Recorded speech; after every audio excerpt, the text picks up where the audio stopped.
Well, Monday's industrial action short-lived due to the quick thinking, as you just heard, of airport officials who scrambled to secure the backing of the courts to get airport employees back on the job. Fern Carey has that angle.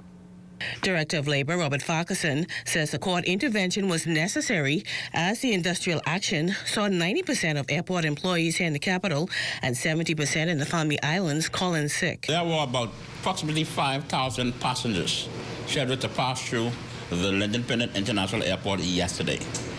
Simultaneously, this action by the Bahamas Public Service Union was done at the same time when the Transportation Safety Authority in the United States was conducting an inspection of the Lyndon Pennant International Airport. I can say that the airport was not ground downgraded. I can say that it was very seriously at risk of being downgraded.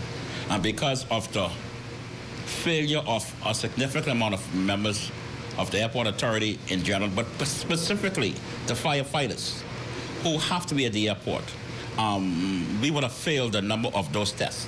The Labor Director indicated that a downgrade of LPIA would have dealt a major blow to the country's tourism sector, which is just now rebounding from the COVID-19 pandemic. The Managing Director of the Airport Authority, the National Transportation Safety Administration, has agreed to reschedule the inspection.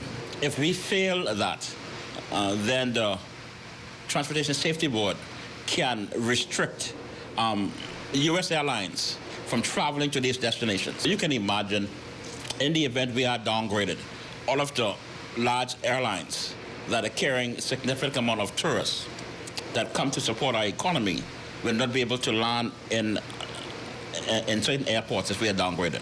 I'm not saying that's what would have happened, but that's the significance of it. And so we have to be extremely careful what we do and when we do it. Farquharson says the court action was also necessary in order to prevent travelers coming out of LPIA from being negatively impacted by the industrial action. For the Bahamas Tonight, I'm Fern Carey.